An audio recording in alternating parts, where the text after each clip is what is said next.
is going to be given today's session. So I'm one of the business development managers here, and today's session is going to be taking a look at how at-risk is used for cost estimation, just as a kind of little introduction session as to one of the applications of at-risk. So just before I start, I'll just kind of give a very 1 minute overview about Palisade, what we do, some of our clients, and then we'll jump straight in to look at the software. Just a couple of housekeeping points before we start. First of all, the session itself is being recorded, so in the event you need to duck out early, or if you want to watch any of it again or forward it to a colleague, after the session I'll make the link available to anybody who wants it. Likewise, if anybody has got any questions at any point, please just use the chat panel to send them across to me. You'll notice if you're trying to speak into your microphone that I'm not responding to you.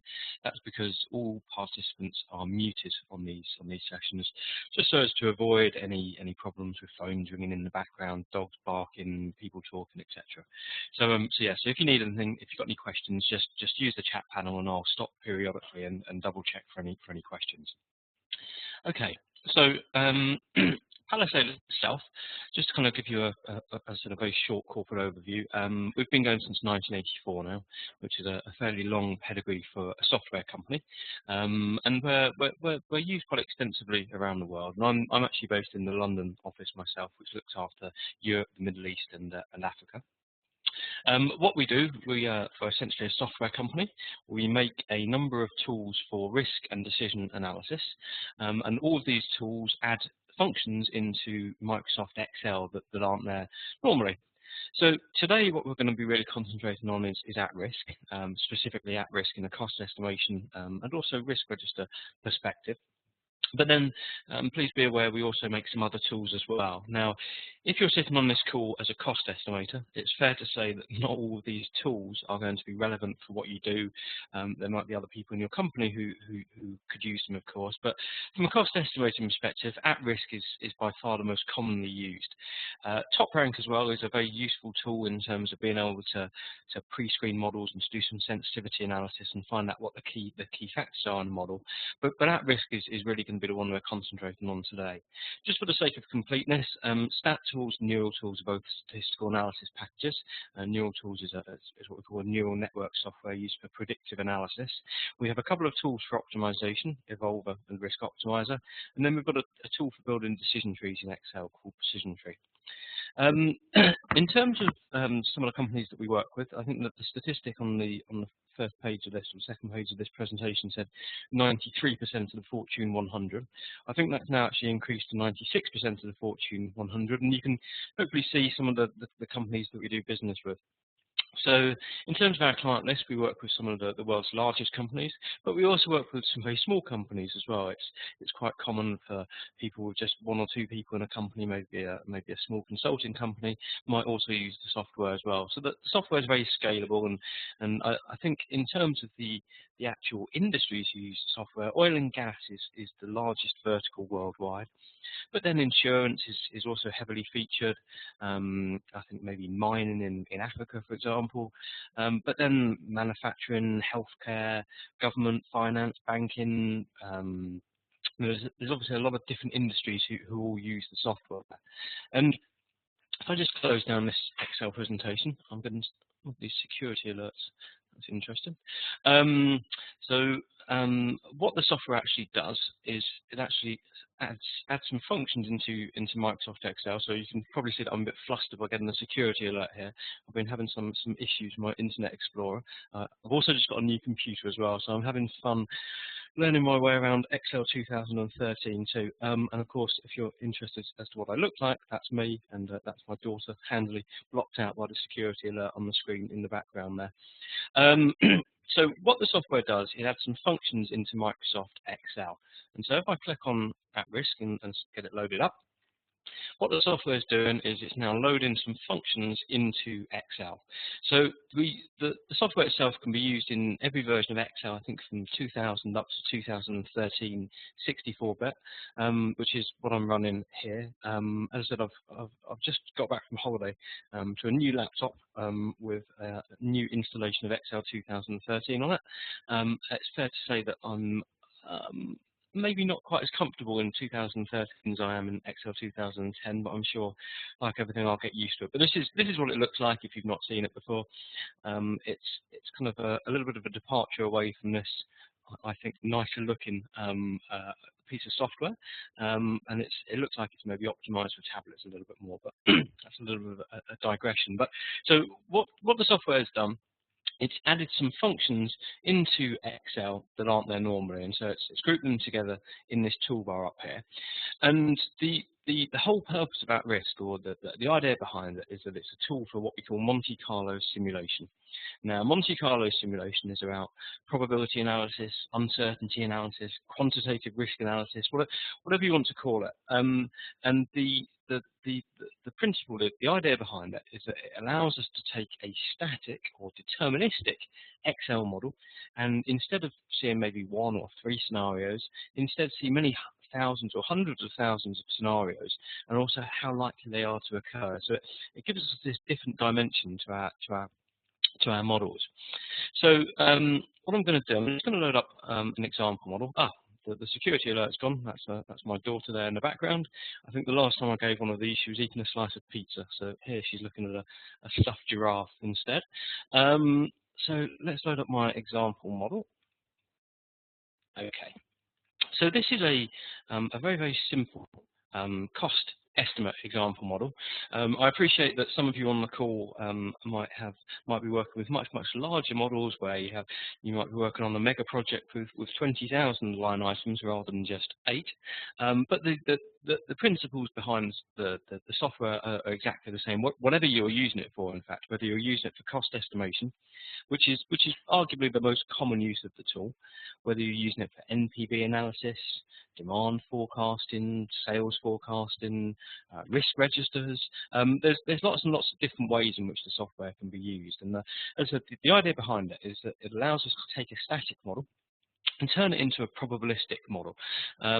And so let's just hide these for now while I kind of explain a bit more about this model itself.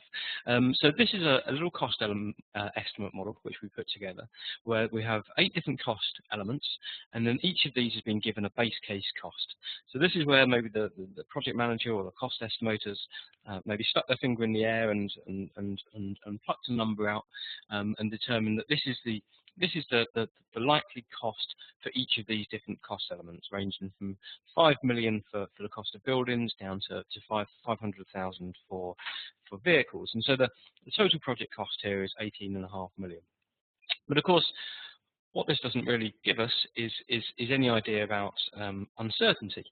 And so this is maybe a useful starting point to get some kind of an idea about an initial project budget.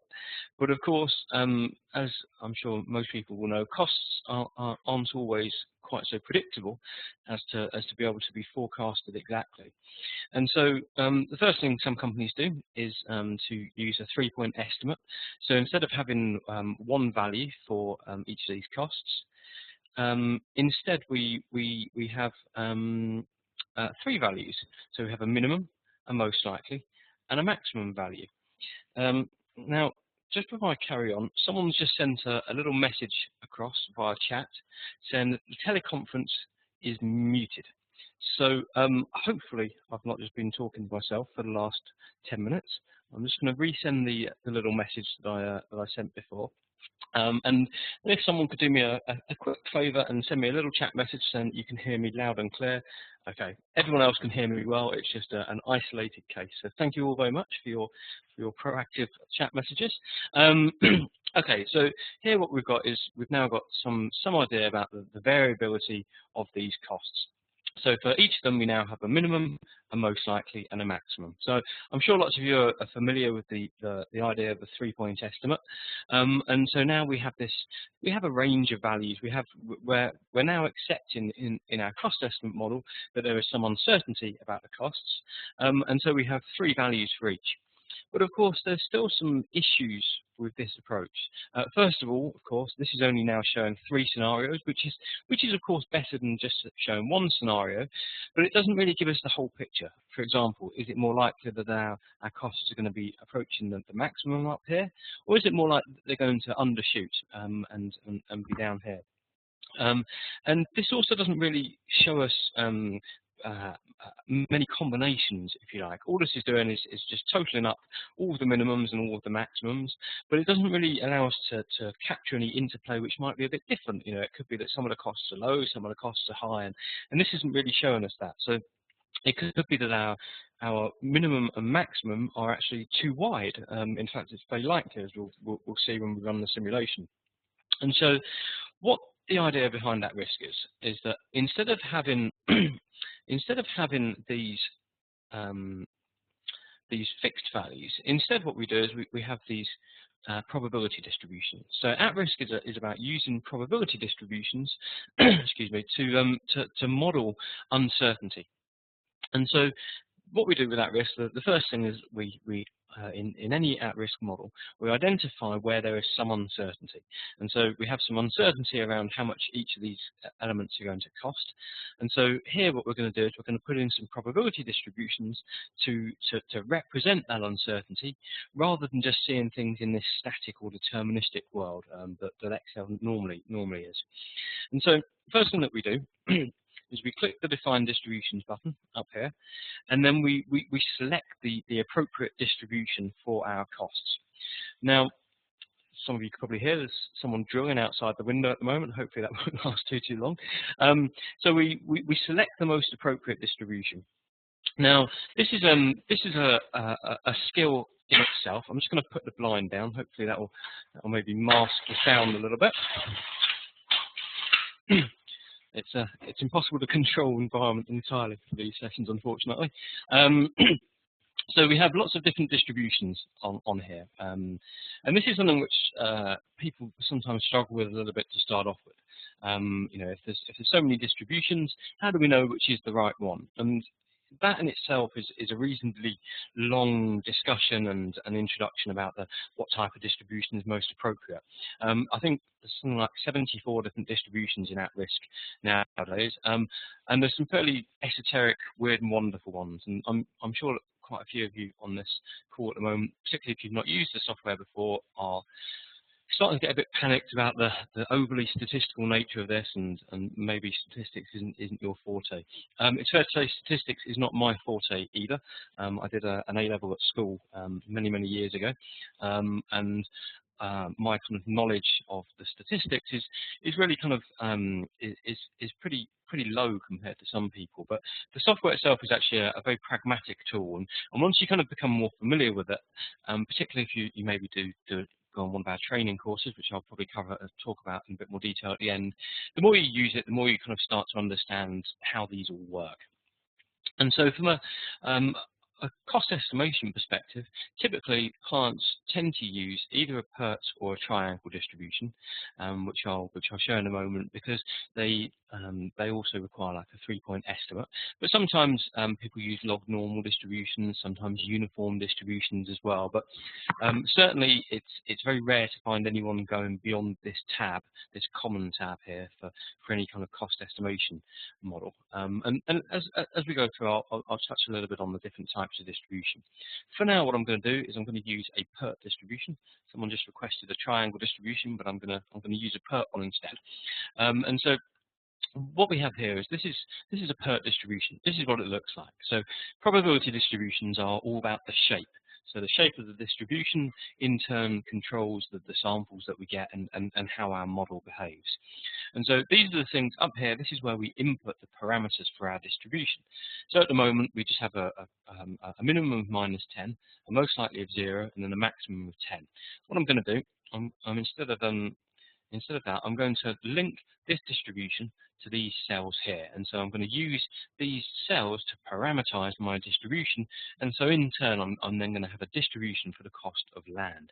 And so if I click this little button here, which is incredibly useful if you're not aware of this, this allows me to assign Excel cell references as arguments for the distribution. So if I click this and then say 1, 2, 3, and then hit the little enter button, what we've got here, I'm also going to give it a name as well. So it's I quite like models to be neat and for everything to be all tied together. So I'm just going to click this button here, and I'm going to say that I want the name of this cell to be land. Okay. So now what I've got, I now have a distribution for my land. So instead of having either a fixed value of 2 million, a minimum of 1.5, a maximum of 2.8, instead what I now have a range of different values. So down here, this is my minimum point, 1.5 million. Up here was 2.8 million, and then this most likely point here was 2 million. So this is the kind of there's a bias inherent in this particular distribution. Given a distribution of 3 points, naturally gives you some kind of a bias, and in this case, there's this bias towards this midpoint, this most likely point here. And then as we get out to these areas here, the minimum and the maximum, these are what we call the tails. And so these events are less likely to happen than this kind of event here. And so if I just click on OK, and put it in Monte Carlo mode, and then start just tapping the F9 button, you'll see that the new Excel animation is actually quite nice. It's just scrolling down quite nicely. But if I just kind of hold down the button, you'll see that what's going on is that the value in this cell is now changing. And so what this is doing is it's taking a value from the distribution, which we've set up, and it's putting it back into the spreadsheet. Now, so what does that actually mean in real terms? So the software is taking samples based on the shape of this distribution. So once again, I'm sure there's some people who are sitting there scratching their heads thinking, what on earth does that mean? And I'll try and explain it as best I can. So what the software is doing, so this distribution is representing two things. It's representing a combination of the parameters which we put up here, and then the type of distribution. And so our parameters are saying that we have a minimum of 1.5 million, a maximum of 2.8 million, and a most likely of 2 million. And so this is our range of different outcomes. So between 1.5 and 2.8 million. And so the cost of our land is never going to be 1.4 million. It's never going to be 3 million. It's always going to fall between these two values here. And I was talking about the bias towards this midpoint. And this bias is responsible for kind of giving us this curve, this shape of the distribution. And so what the software is doing, it's taking samples that are actually derived or based on the shape of this. So there's this random number generator, this Monte Carlo algorithm, or whatever you want to call it in the background, that's taking samples from this distribution, putting them back into Excel. And so that the higher the curve, the more likely it is that the samples are going to come from that point. Whereas when you get out to these areas down here, which we call the tails, the curve is lower, and so the samples are less likely to come from there. And this is what these if I grab one of these delimiters, that's what you're seeing here. When I'm just kind of grabbing this and scrolling it backwards and forwards, you'll see that this shaded area is changing, and then up here, this is telling us what the percentage of, or what the probability is that the that the samples are going to come from this particular region. And so in this case, there's a 20% chance that my land is going to cost more than 2.27 million. And then there'll be an 80% chance that it's going to be less than that. If I want to find out what let's say my P95 is, my P95 cost for land is going to be 2.469 million. So once again, there's 95% less than that and 5% more than that. And so that's what the software is doing. It's taking samples based on the shape of this distribution, putting them back into the spreadsheet. And so 5% of when I was pressing F9, if I pressed it 100 times, well, if I pressed it a lot of times, 5% of the cases would come from here, 95% from here. Now, just to give you an idea of what a different type of distribution would look like, if I just go to Add Overlay, let's say a uniform distribution.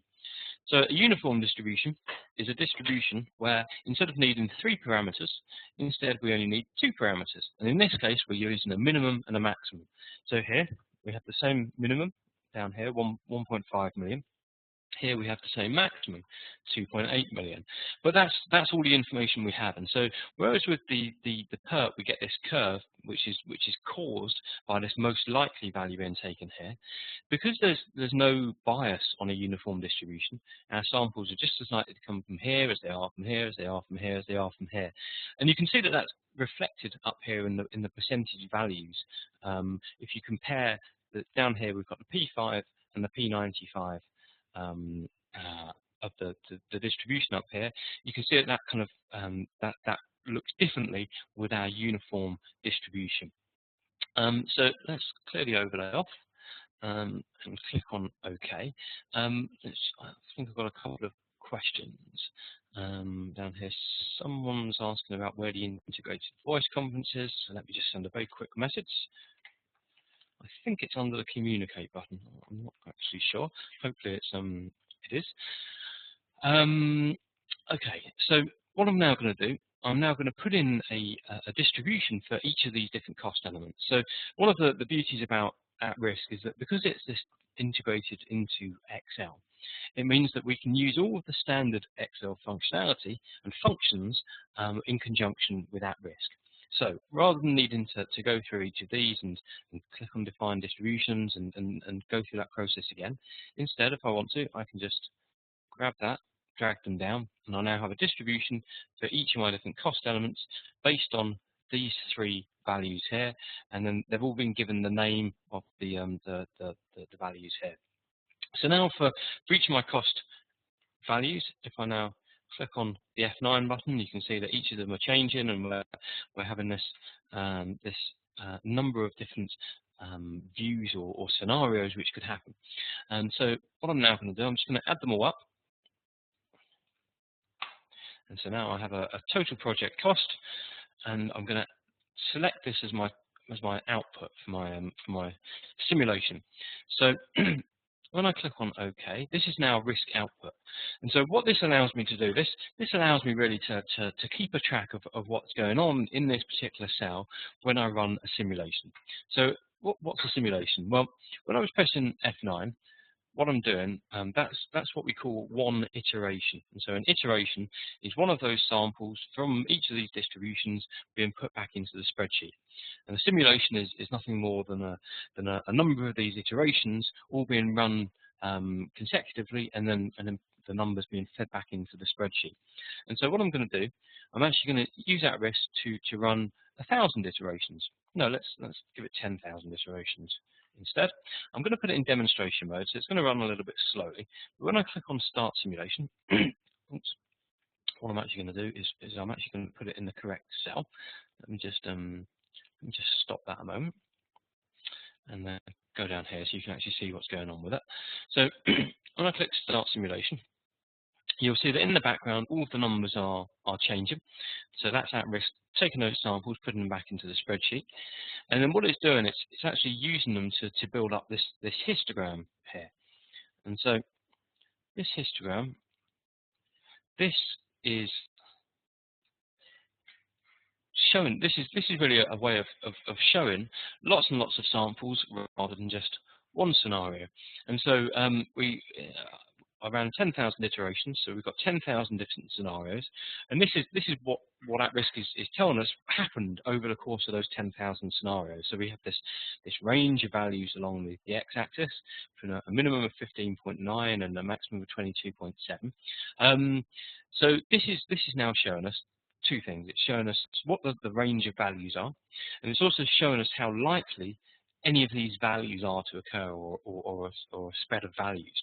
So my original project cost was 18.5 million.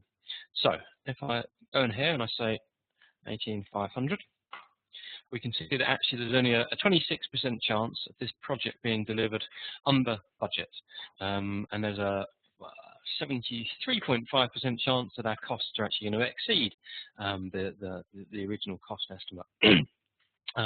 If we want to find out what the probability is that our costs are going to say exceed 21.5 million, we can see there's only a 1.7% chance of that. So we can be reasonably confident, which is I'll come back to the idea of confidence in a little while. But we can be reasonably confident that if we set aside 21.5 million for this particular project, using this information here, that we come in under budget.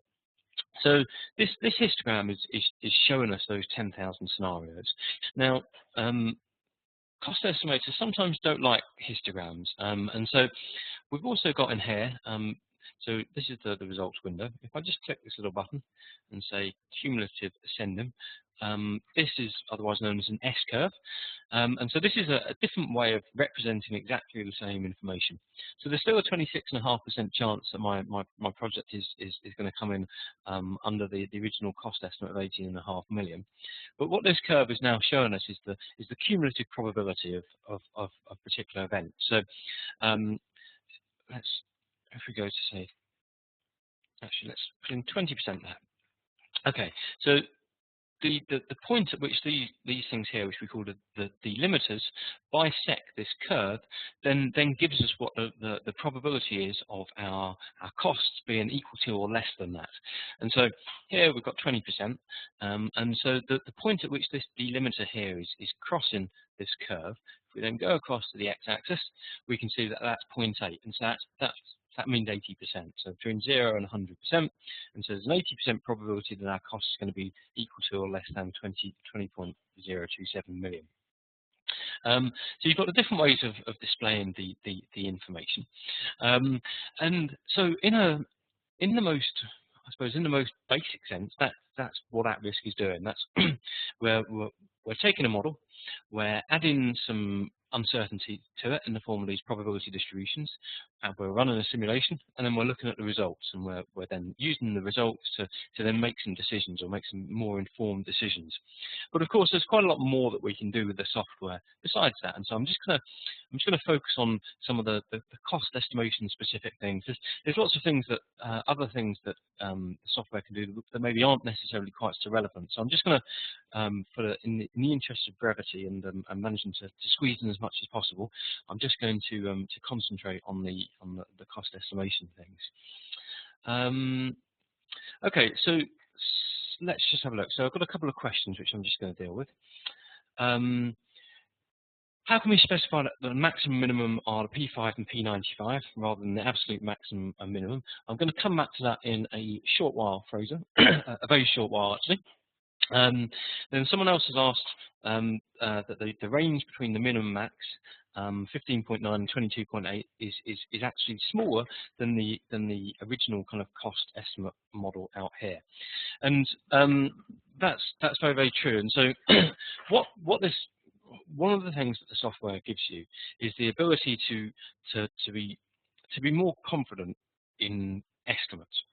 And so that can kind of work in two ways really. And I suppose the key one is that what we're saying here, when we build up this 3-point estimate, where inherently when we're building this up, we're saying that we have these minimum and these maximum values, but these are our kind of like extreme events.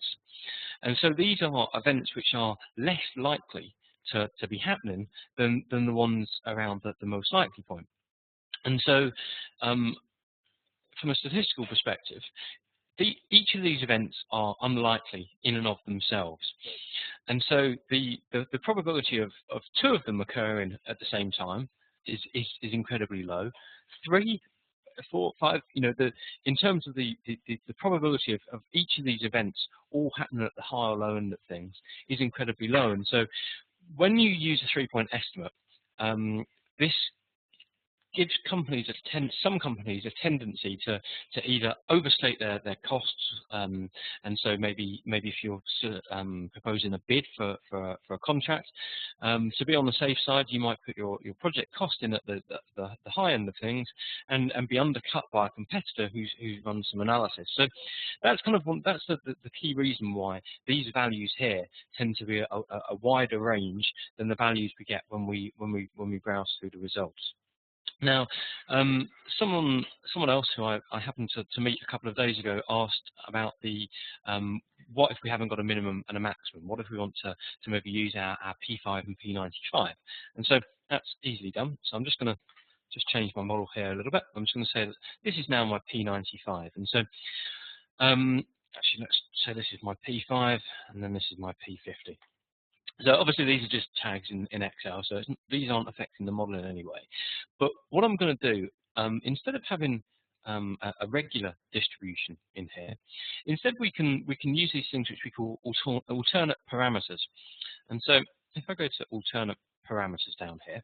So I'll do that again a bit more slowly. So you open up the define distribution dialog, and then here for parameters we have this little drop-down list where we can put in some various things. I'm not going to kind of explain all of these in detail, but I'll just look at the alternate parameters.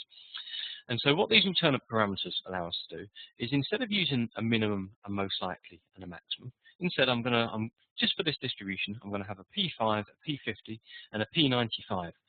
And so if I now go 1, 2, 3, and then hit the enter button, for land, instead of having a minimum, most likely, and maximum value, instead now I have this distribution where I've now parameterized it using my P5, my P50, and my P95. So that's how we do it, and so what this allows us to do is, instead of needing to give like absolute kind of minimums and maximums, instead we can now start to talk in terms of confidence levels. So this is what I think the P5 is, this is the P95, and then use that as inputs for our distribution instead. So if I just click on OK, now we've got a slightly different distribution in here rather than the one we had before. I'm just going to change these back to min, most likely, and maximum instead, but I'll just leave that as it is because it's not really going to affect things. So, okay, so if we go back into our results here, some of the other things we can do with the software. So first of all, we can do some sensitivity analysis. So it's sometimes important to find out which factors are having the biggest impact on our model. So which of those eight cost elements are impacting the total project cost the most. So once again, small model, you could probably look at it and in a reasonably intuitive way be able to tell. But I'm going to use the software to tell me that. And so we've got a few different options down here, but I'm just going to use the first one. So this is what we call a tornado chart, for those of you who've not seen one before. And this is showing us the strength of the relationship between the variability for each of our cost elements down here and the total project cost. And so the wider the bar, the more significant the input. And so what this is telling us is that out of those 8 inputs, the thing which is having the biggest impact on my total project cost is the cost of buildings. And so this bar up here, this is showing us what's this actually showing us? So these values on the bar are, I think it's either the P10 or the P20 here, and the P80 or P90 here. I'm not sure what it's been set up as. Values for for our total project cost when they're incorporated with buildings. So if I just pull that out and let's show you that in a bit more detail. So this is what we call a scatter plot. So a scatter plot is just really a way of showing the relationship between 2 variables. And so along the x-axis we've got the buildings and the cost of buildings, and then along the y-axis we've got what the total project cost is. And so on here we're actually, At-Risk has actually plotted those 10,000 scenarios for the total project cost, and it's now showing us the strength of the relationship between them. And so we can see down here that when the cost of buildings is at the low end of things, so our total project cost is low. When the cost of buildings increases, so the cost of the project goes up as well. So this is really showing us the relationship between those things. And so, of course, when you've got a cost model, it's quite a reasonable assumption that when costs increase, so does the total project cost. And this line, if you like, I suppose you call it a trend. This upwards, this diagonal relationship between them is really showing the strength of the relationship. And as I said, you'd expect when the cost of something goes up, that the total project cost goes up, and that the buildings is having the biggest impact, which is why this curve goes in that fashion. But if I go down and look at vehicles, which has got a much smaller bar, you can see that actually there's virtually no relationship between the cost of vehicles and the overall project cost. It's just has such a minimal impact that it doesn't even really kind of show up as a relationship down here. So that's the tornado graph. We can also use this spider graph as well, which is another way of kind of doing the sensitivity analysis. And so this is showing us that along the x-axis, this is the percentile of the input. So in this case, each of these 5 inputs here. And so buildings was the most significant one. So if we look at that, we can see that when the cost of buildings is down in the low percentiles, so the cost of the project is down here. When the cost of buildings increases, or when the percentile increases, so the total project cost increases as well, as we'd expect. Okay, so that's the tornado graphs and the sensitivity analysis. So just a few kind of more things to point out on this particular cost estimate model. First of all, obviously, at risk is very much about sharing information. So there's lots of pre-built reports in here to pull out whatever sort of data we want in the actual from a presentation perspective. So I've just requested that at risk kind of builds up a couple of graphs, which it's just thinking about doing at the moment. So it's given me some various kind of like summary information here. We've got the histogram, the S-curve, the tornado, some of the simulation summary information, and also various statistics as well. So this is just kind of telling us what the P5 is, the P10, the P50, and so on.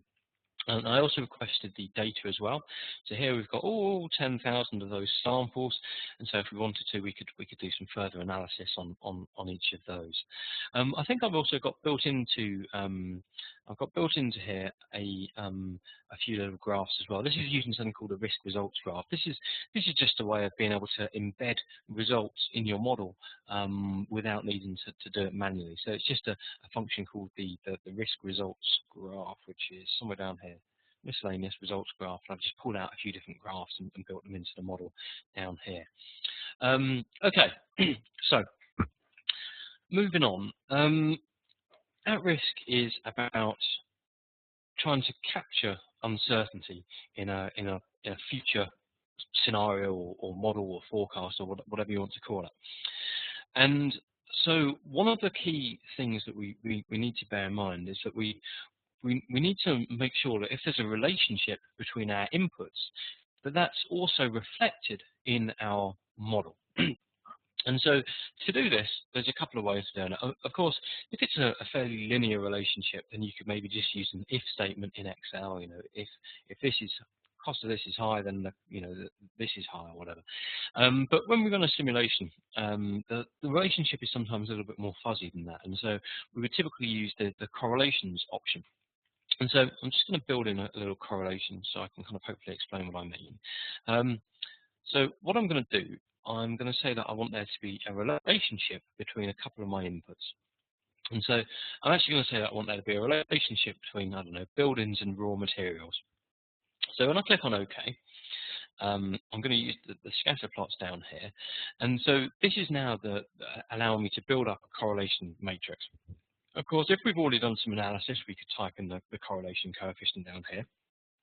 And so correlation is between -1 and 1, where -1 is a negative relationship, which you might get something approaching for maybe, let's say, prices and demand. If you put your prices up, the demand is likely to fall off, and so that would be a negative relationship. But I'm going to say that I want there to be a positive relationship between the cost of raw materials and buildings.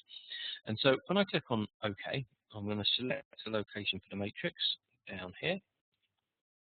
Okay, and so what I've now done, I've now built in a little correlation matrix, which is now saying there's a link between buildings and raw materials. And so you can see that at risk has edited the function up here, which is now saying that along with there being a PERT distribution looking at D5, E5, F5, and called B5, we also need to, this cell needs to refer back to this correlation matrix here, because there's now a link with buildings. And so what at risk will then do, when I run another simulation, at risk will now bring those two together. And so when the cost of raw materials is sampled at the high end of things, so the cost of buildings will be as well. And so it's just a way of kind of tying this relationship in, between variables into our model. And of course, this is just a little two-way matrix. It's entirely possible that you could have a much larger correlation matrix where you have lots more interplay between variables. A client a couple of weeks ago was talking about a 400 by 400 correlation matrix, which seems a very high number to me, particularly in terms of building it all up and making sure it's all consistent. But then at risk has actually got some various tools to make sure that the larger matrices are logically consistent, because you don't want things cancelling each other out when they shouldn't, and so on. So that's the correlation. So I'm just going to delete the matrix here. Okay, let's just double check to see some questions. I know there's been a few questions coming up since. Okay. Someone saying the scatter graph's useful for presentation. I agree entirely. So the scatter plot's great, actually. It's a nice way of making sure that at risk isn't just a black box where you put some numbers in and you get some numbers out and you don't know what the relationship is between them. It's a way around that, I think. Someone's asked about, am I going to talk about integrating at risk with MS Project? Yeah, I will. I'll do the cost estimating side of things. I will show very quickly how you'd add a risk register to a cost estimate, and then I will show a little bit of how at-risk is integrated with MS Project. Someone's asking what type of tornado graph is most recommended. That's entirely your call. Personally, I quite like this new one that we've put in quite recently, which enables you to see the values, but different people prefer different ones. I'd suggest you kind of have a look at some of the actual instruction manual and see which one is most appropriate for your own needs. On the subject of instruction manuals, etc., under help, if you go to documentation, there's a fully contextual help menu in there, which is a really great resource. So if you, let's say, we go to define distributions and we want to find out, I don't know, what a triangular distribution is. Wherever you are in the software, if you see a little kind of question mark, like I'm circling at the moment, if you click that, then that opens up this contextual help menu.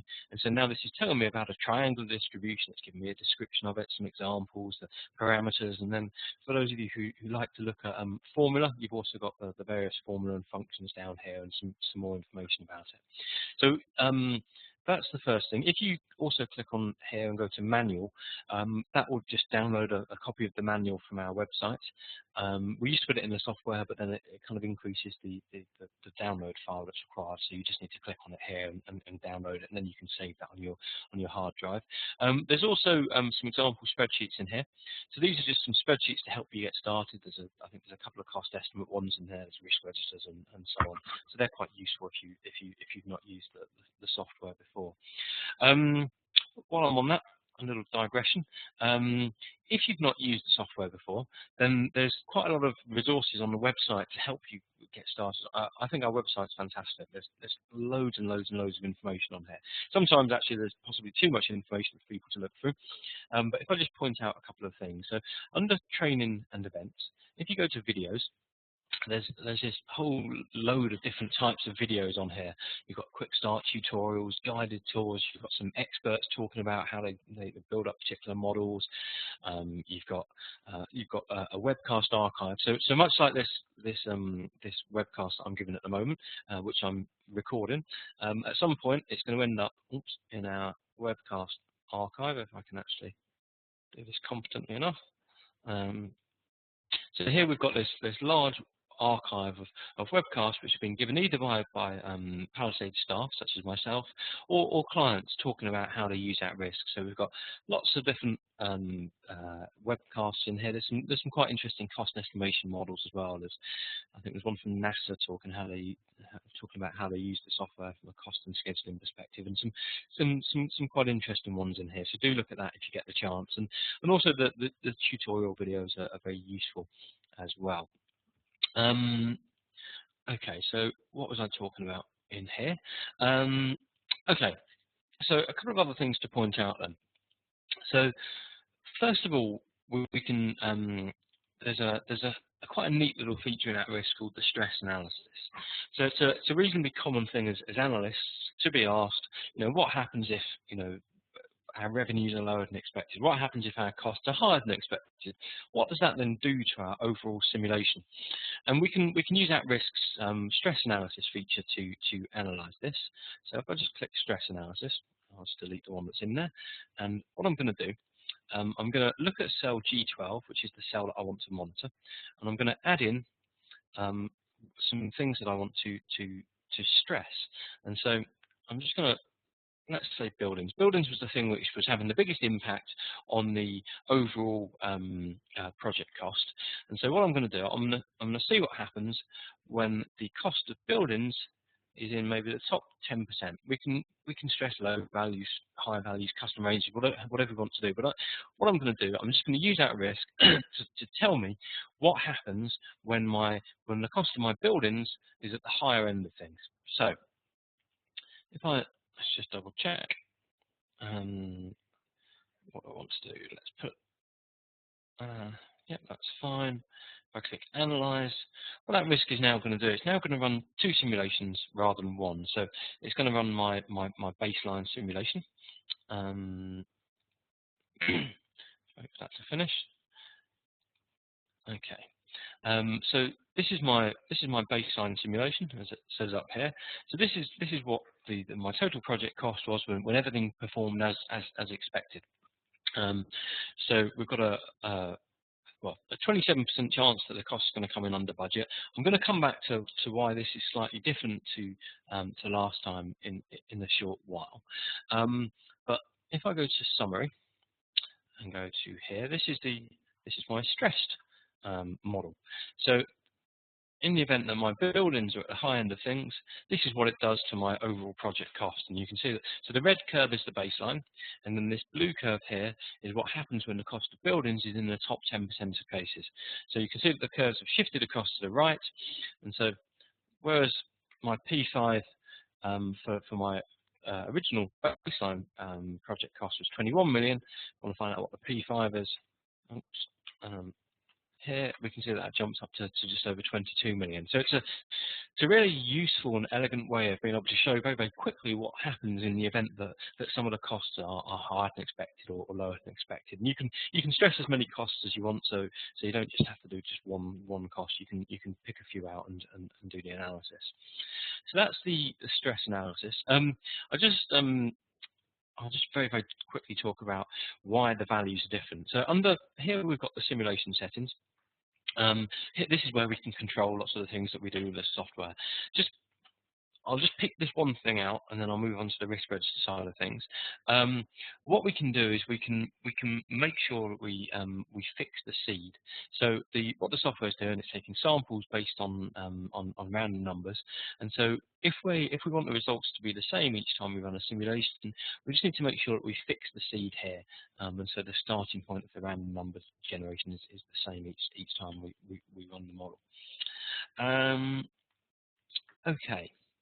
So let's look at how we would apply a risk register to this cost estimate model. So here, when we build up a cost estimate model, what we're doing is we're looking at what the likely values of each of the individual costs are. But of course, there's sometimes exogenous factors which maybe aren't necessarily cost estimate or cost items, which can still impact upon the project cost. And so these we would typically refer to as risk items rather than just cost items.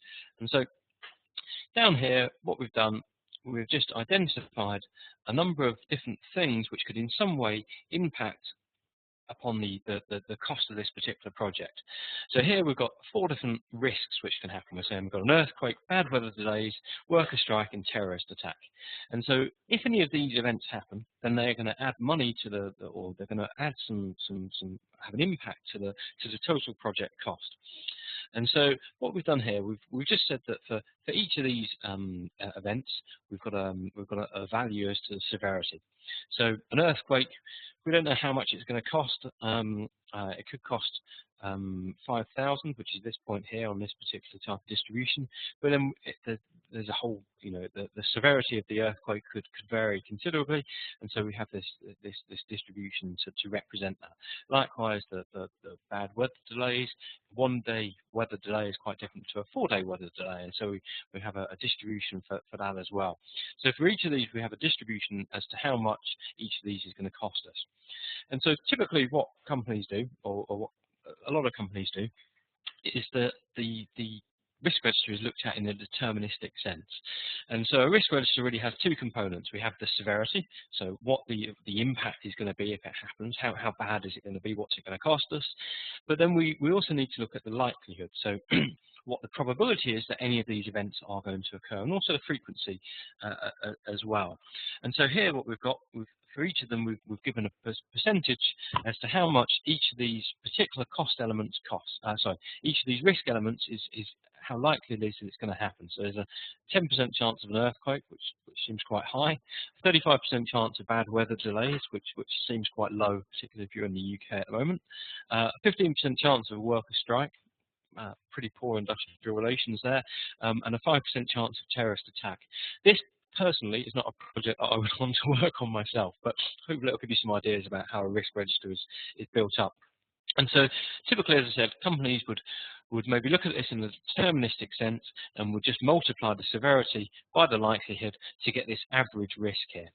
But this really isn't useful. It's not particularly useful anyway. All this is telling us is what happens in the average set of circumstances. And so in the average circumstances, an earthquake is going to cost 500.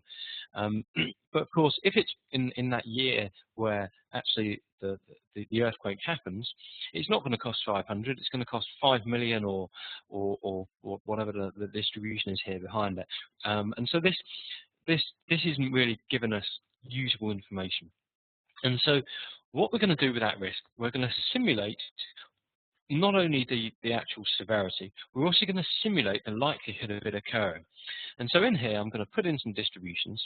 I'm just going to use so here you typically use discrete distributions. So with costs,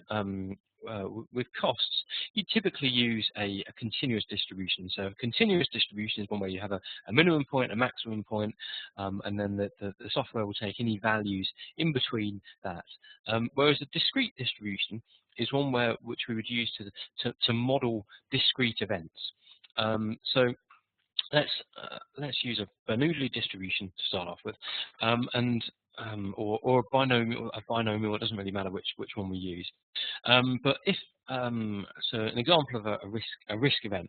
Let's look at flipping a coin. If you've got a coin and you flip it and you call heads or tails, that would be a distribution, or a Bernoulli distribution, or a binomial distribution, which has got a 50% chance of heads and a 50% chance of tails. And so, in the event that, let's say this was, instead of being called earthquake, let's say this is called heads, tails. If I pop that into my model, what you will see is that we've got a 50% chance of heads and a 50% chance of tails. And heads and tails are being represented by ones and zeros in this particular case. So if it's a 0, it's heads. If it's a 1, it's tails. And so if I just hit the F9 button here, what you'll see is that sometimes there's ones, sometimes there's zeros, and so I'm simulating heads or tails, heads or tails, heads or tails, heads or tails. But instead of doing heads or tails, what I'm going to do is I'm going to simulate instead the probability of an earthquake occurring. And so instead of having a 50% chance of an earthquake, there's a 10% chance of an earthquake. And so instead of calling it heads tails, let's call that earthquake. And so what we've got a 10% chance that there's going to be an earthquake, and a 90% chance that there's not going to be an earthquake. And so what the software is going to do, in 90% of cases, it's going to put a 0 into Excel, and in 10% of cases, it's going to put a 1 into Excel. And so what we're now doing, we're simulating whether or not the earthquake is occurring or not. And so here we've just got a little if statement which is saying that if the earthquake occurs, put a yes. So this is really just a visual thing, just to help us see when an earthquake is occurring and when it's not. And so now what I'm going to do, I'm just going to edit this function down here. So instead of having this deterministic view of things where we just multiply the severity by this likelihood here, instead I'm just going to edit this, and I'm going to say that this is actually multiplying the severity here by the occurrence here. And so now we have this probabilistic risk amount rather than a deterministic risk amount. And so I'm also going to say that I want this to be a risk make input function. So this is just a way of making sure that the values are kind of tied together in at risk. And I'm also just going to cheat a little bit here. Just going to edit syntax. I'm just going to say that this. Okay. So what have we've now got? We've now got a distribution for the severity of an earthquake. We've got a distribution that simulates the occurrence, and then here we've got the conglomeration of those. So this is this conditional risk modeling. So if the earthquake does not occur, then there is a 0 here. If it does occur, sooner or later I will see a 1, then that 1 gets multiplied by the severity, and we have this value here. So now we're not tied to having this average value for the risk amount. We just have a conditional or probabilistic value. So I'm just going to drag that down there. I'm also going to drag that down there. Actually, let's see. So I'm going to put in the same distribution here.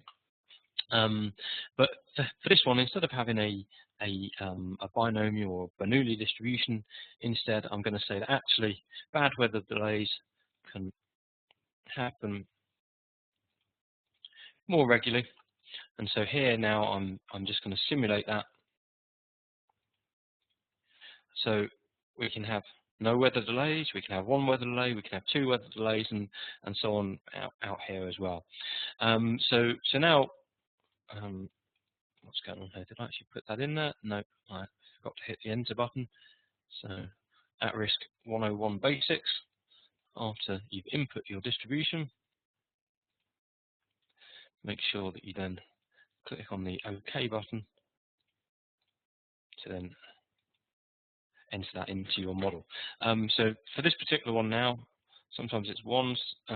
So here we've got 3 bad weather delays. So here the bad weather delays that get sampled here gets multiplied by 3, and so we have this amount here. So moving on swiftly, I'm now going to run a quick simulation. So here what we've got is our probabilistic cost. Let's speed this up a little bit. Okay, so this is our probabilistic project cost, 27% chance that it's going to be less than 18.5 million. Down here, what we're doing is we're simulating the risk cost, which is what we've got down here. And so here, now what we've got is we have this probabilistic value for our cost estimate plus the risk. So here, let's just see, this is our total project cost. Oops, and I'm just going to overlay on top of that. I think it's this one here, the risk one as well. So now we've got the project cost before and after we add the risks on, and we can see what that's doing to our overall project cost. And of course, once again, the curve shifted across to the right, but more importantly, these tail events are also the tail is a lot longer because we have this uncertainty around the risk events. We can see that actually in the regular run of things, before we add any risks, we have this maximum of 23.5. But actually, if we factor in the risks, in the worst case scenario, we've got 43 million. But typically what you do is, instead of maybe looking at the absolute worst case, you maybe pick a value like your P5 or your P99, and you'd use that instead. And so here we've got the kind of before and after values for our project cost once we've now added a risk register into there. So really useful when you're building up your cost estimate models to be able to also model in these risk events as well. And so if we just unhide these cells here. So this is kind of going back to something I said earlier on. So what we're now able to do with that risk is to now be able to express how confident we are that we're going to that our costs are going to be at or equal to a particular value. So here we've got I've just asked for P75, P90, and P95. So this is our pre-risk cost. So this is this value down here. This is using some of the risk statistics functions. In this case, the risk percentile, which is basically telling at risk to tell me what the 75th percentile is for this simulation here, and so we can do that and put it back in here. And so depending on what the level of confidence you want to express, different companies have got different things. Oil and gas companies, maybe a P50 is fine if you're looking at an exploration perspective. Um, for an insurance company or for maybe a bank, you might look at your P99.5. So different companies, different or different industries, different ways of expressing things. But these statistics then allow us to express things in terms of how confident we are. So this goes back to what you use at risk for. You use at risk to be able to say, to express your level of confidence that a particular scenario or range of scenarios is going to occur. So in this case, we are 90% confident that our project cost before we have any risk added on is going to be equal to or less than 20.59 million. We want to be 95% confident that we're going to have enough money to cover the total project cost, including all our risks. That would be the value down here. So let's just take a look at some of the questions that I've been asked. Okay, so I haven't checked questions for a little while. Someone's asking, how do you calculate contingency of the estimate? Hopefully I've just kind of gone through some of that. Someone's asked, I use at-risk, Excel on a Mac. Can at-risk run? So at-risk is strictly Windows only. However, if you're using a Mac and you're using any kind of virtual machine, Parallels, Bootcamp, etc., and you have so you have a Windows virtual machine running on it, then at-risk will run with that. Stressed analysis, if you stress the cost to be at high end, does that overwrite the original distribution? No, it doesn't. When you do the stress analysis, so the original distribution, actually let's pick a different one here, the baseline scenario, the samples will get taken from anywhere in the distribution. In the stress analysis, I asked for the I think it was the worst 10% of cases. What at-risk is doing, it won't take any samples from the P0 to the P90 up here. All it will do, it will take samples from this little subsection of the distribution. So it's just looking at this worst 10% of cases. So it doesn't overwrite anything. It's just the way that the samples are taken rather. Someone says can't hear you. Hopefully they can hear me now. That was a little while ago. How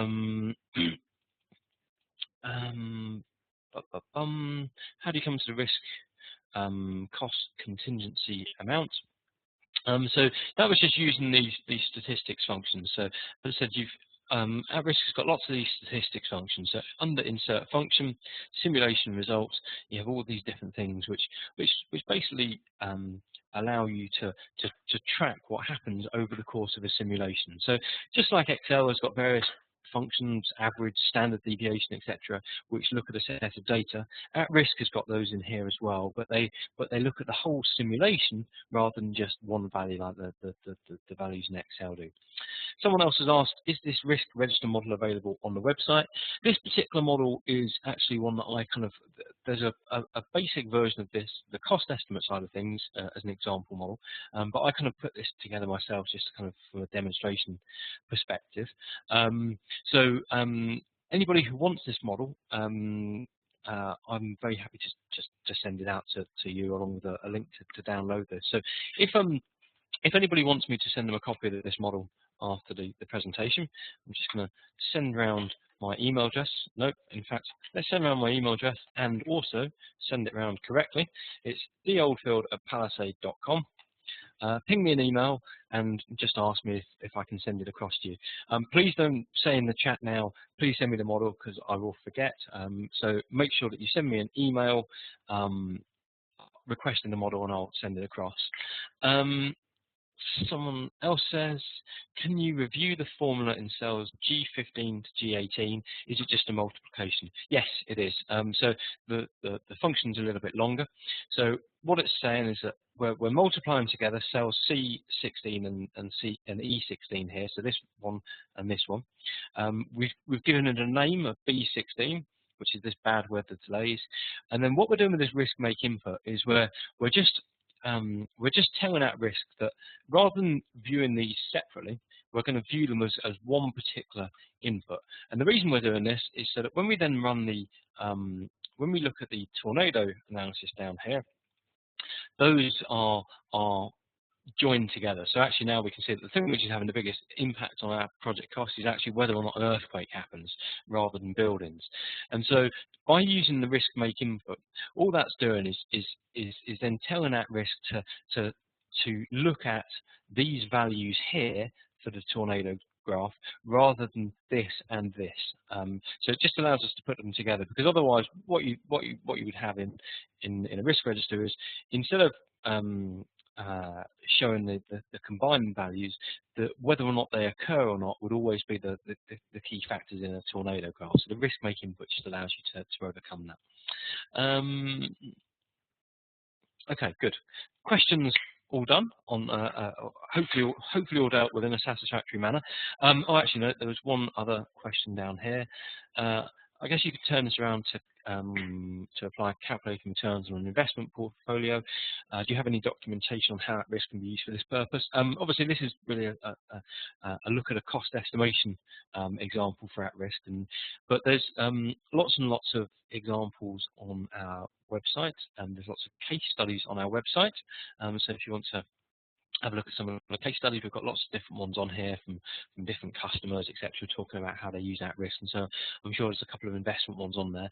Alternatively, if you want to send me an email, I can put you in contact with the correct person for your area. You look Scandinavian from your name, so I'm guessing that that would be Manuel Carmona. So just ping me an email.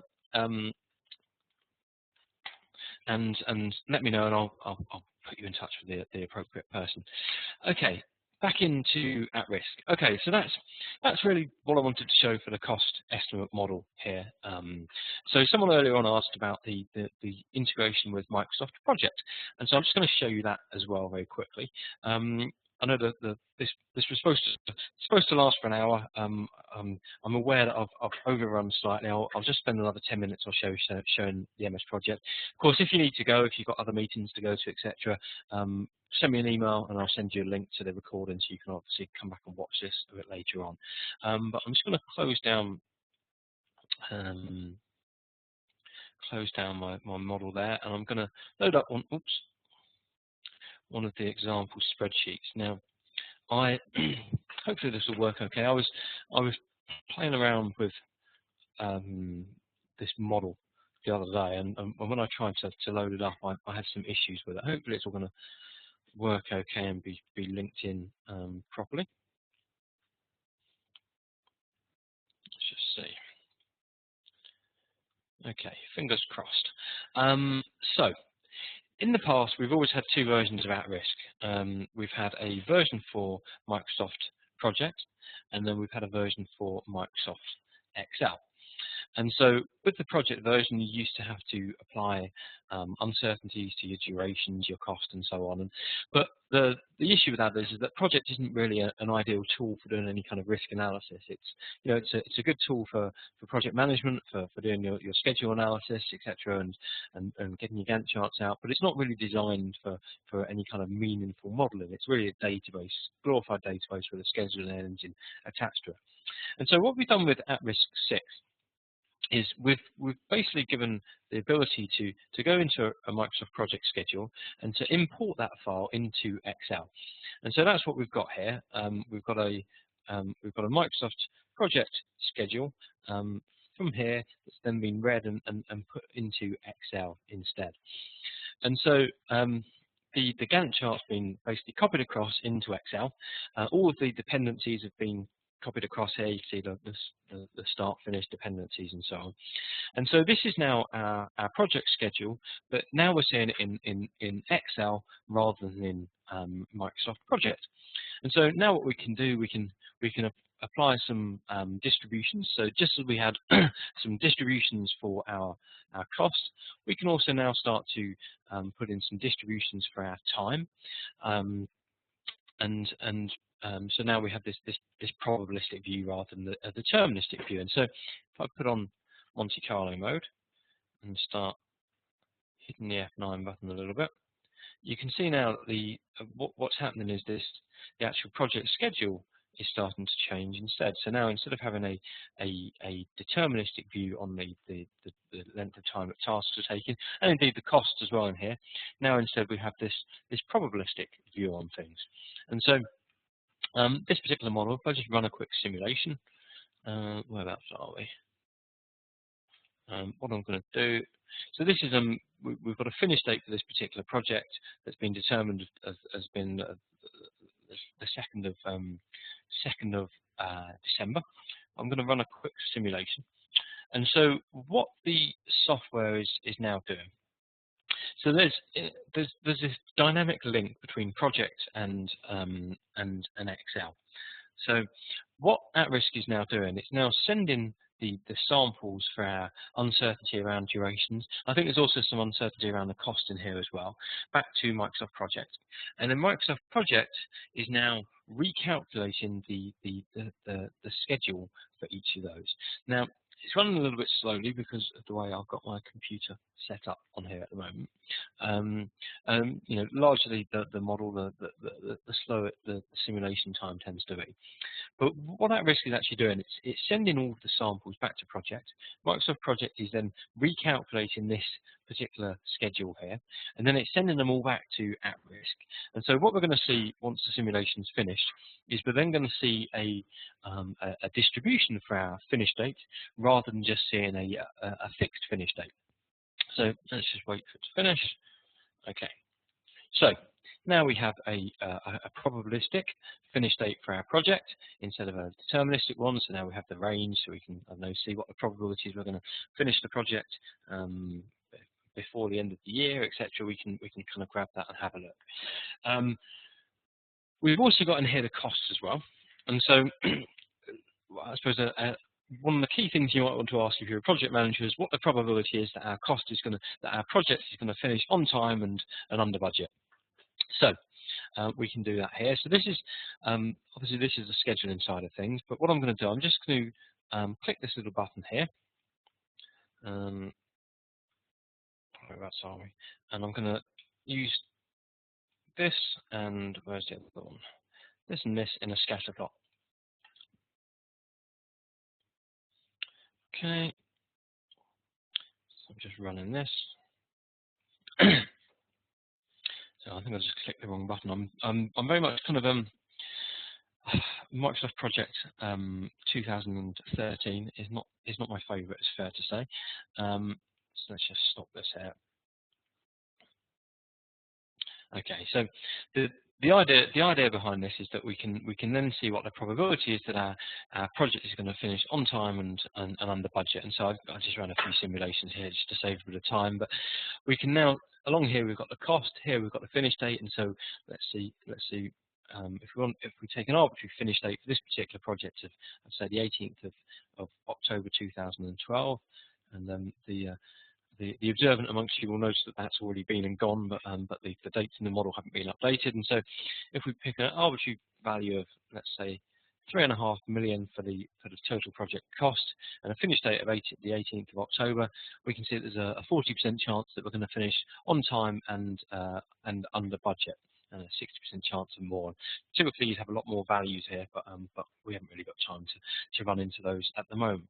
And so, of course, along with them being able to just model the uncertainty around the durations and the costs, we can also start to look at correlations between variables. So here's a correlation matrix, which is now looking at those input variables and saying there's a relationship between the amount of time that some of these tasks are going to take. We can also build in a risk register as well. So here what we've got some different risks which can impact upon the cost of each of those particular tasks. And so we've got some risk items here, and now what we're doing, just as in the risk register I just showed with the cost estimation, now what we're doing is we're simulating whether or not the risks are occurring or not. And then if they do occur, what we're doing, we're now adding either some time or some cost to each of those different inputs. So we're now adding things onto the schedule in terms of these risks. So it's just a way of them being able to apply a risk register. And of course, once we've done all of that, we can then start to do things like pull out our timescale data for our project. So here we can see this is the 4.5 years or so that the project's is supposed to take, and then we can see what the cumulative cost is. So here we can see the maximum cost for the project, we can see the minimum, we can see the deterministic side of things, and so we can start to find out how much cash we need to allocate or set aside for each particular phase of the project. So that was just a kind of little overview about the MS project integration. Obviously, this was more of a kind of like a cost estimate introduction, but I suppose it's quite appropriate to show that because some of you will do your project costings in Microsoft Project. If some of you use Primavera, I'm sure there'll be at least a couple of people on here out of the 150 or so on this particular call who use Primavera.